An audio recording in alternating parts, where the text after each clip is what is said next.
Hello and welcome back to Barossa Valley Crafts. Today I'm going to do a technique called black ice. So it gives a stunning effect, and here's an example. So I'm not sure if you can see very well there. Looks like it's all shimmery. So I've used a foil card, and I've also, for this particular card today, we're doing one with Lavinia stamp. So we're going to be using the Fir Tree Lavinia stamp. We're going to be using Stays On black ink, Versamark, and clear embossing powder, and foil card. So that one I've done in silver, but the one we're going to do today is going to be on gold foil card. So we'll just pop that one out of the way. Oh, sorry about the reflection. So to start off with, you need a bit of paper under here because it gets a bit messy. So using the Stays On, we're going to swipe that across the card. So holding it off the card with a bit of pressure on an angle, don't go flat, on an angle, with a bit of pressure, and wipe it across the card. And we'll put some little black lines on. Then we're going to rotate it and do it again from the other side. You don't want to press too hard or you'll make it too black. So that's that part. So you can see the black lines that I've put on there by doing that. They're all broken, and that's how you want it.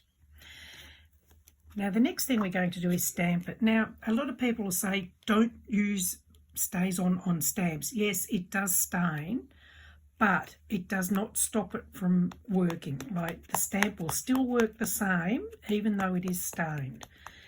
And you need an ink to do this that does stay on.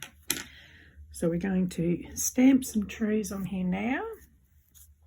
Now because you're stamping onto foil card, you need to be careful because it can be very slippery and your stamp may slide. So you need to take care that it's not going to slide while you're stamping. Okay, and it will stick. And then we'll do a second generation up here.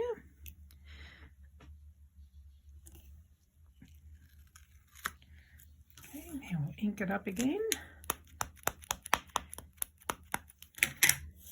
And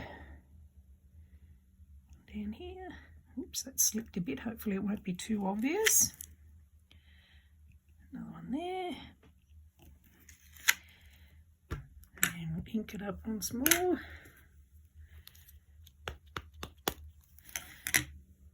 another tree there. And another one at the back. Okay, so that's the stamping done. There we go, you can see that now. Sorry about the camera shining on it. Now I'm just going to clean this off while it's still wet, and it tends to come off a bit easier then. Okay. So now the next step is you need to make sure it's really dry before you do the next step. So I'm just going to use the heat gun and I'm just going to dry it off. So sorry about the noise, but it must be dry before you do the next step. Otherwise it will just drag the ink through the card and you don't want that.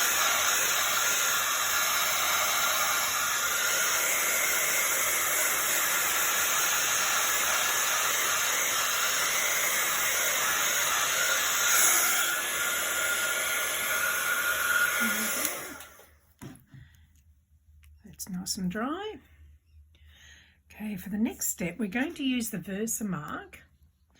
Now, what we're going to do is similar to you just using the Stays On. You're going to hold it on an angle. So when you're wiping it across the card, don't hold it flat.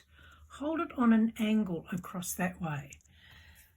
Now, you'll feel it when you drag it, that you'll feel a bit of resistance, but that's good. But you don't want to push too much. If you push too heavy and get too much ink, you won't get the desired effect. So holding it on an angle again, little bit of pressure but not a huge amount, and drag it across, same as you did with the other one.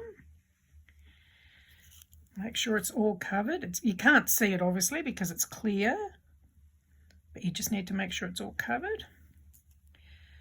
Okay, And now I'm just going to flip this bit of paper over. Oh, that one's already dirtied, so we'll use another piece. Now we're going to cover the whole thing in the clear embossing powder. Give it a good cover. I know it feels like you're using a lot, but you don't really use that much anyway. And make sure it's all covered. And tip it off. Just put a little bit more up there, a bit there. It's got it. So you can see the white powder covering the card. I'm just going to pop this away before I spill it.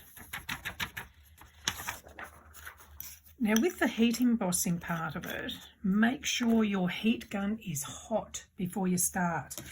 Don't have it cold. Let it run for a little second first to make sure it's really hot. Then once you've actually got it running, don't do this because you need the embossing powder to melt, and I'll show you how to do it. But you don't want to overheat it, because if you overheat it, you won't get the effect, and the embossing powder will just go just like a clear, flat gloss instead of having a bubbly effect. So I'm just going to heat the gun up, so sorry about the noise. Making sure it's hot. And then holding the gun to the card, as it melts, move it. So you can see that melting.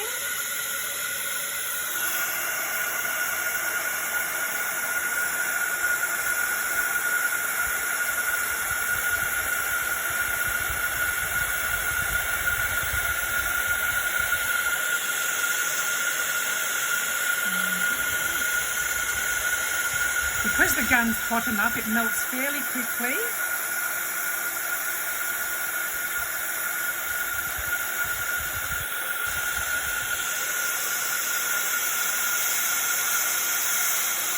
There we go. So I think that's all melted. Yeah, so you can see how it's got that really bubbly looking effect over the top. Now make sure your card's cool before you do the next step, because if you handle it while it's still warm, the embossing powder is very tacky and sticky. Okay, that's done. So now I'm going to pop a ribbon on this. So we're going to put a bit of ribbon and then we'll attach a bow. So because we're using the foil card, you need to use double-sided adhesive. If you use glue, oh, can't even find the end. There we go. If you use glue, because the foil card is non-porous, it will just, whatever you stick on there will just pop off once it's dry, and you don't want that happening after you've given it to someone.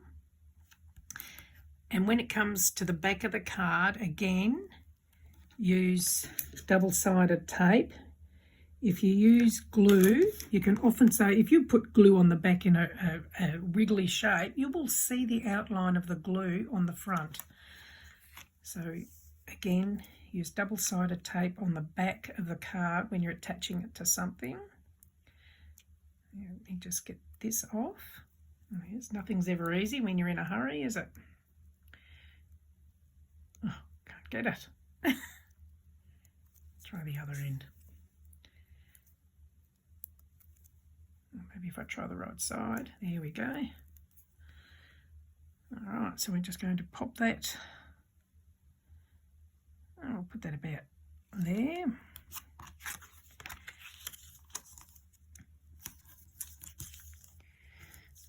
Okay, now we'll put the double-sided tape on the back. Now I haven't given the measurements for the card that I'm making, only because you can make it to suit whatever size you want. It's all pretty basic with your sizes, with you doing mats and layers, that you make allowances for the layers with the different sizing, usually 1/4 of an inch smaller at each layer. There we go.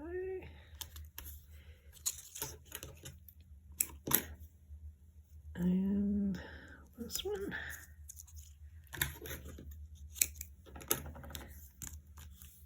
Make sure it's all stuck down. Now we're going to pop it onto the matte card.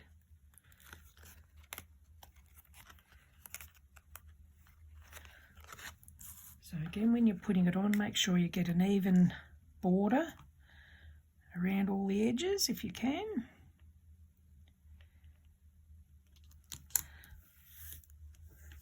And there we go. Just remove the backing.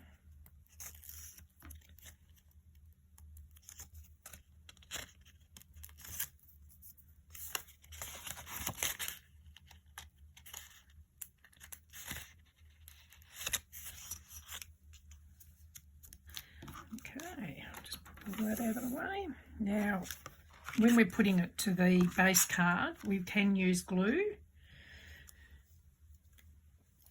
So I'll just pop some glue on the back of that.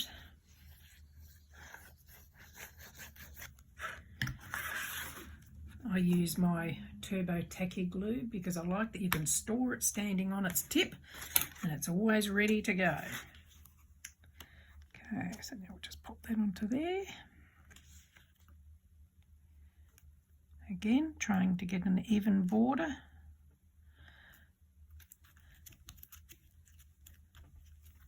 And then we'll just pop a bow on here.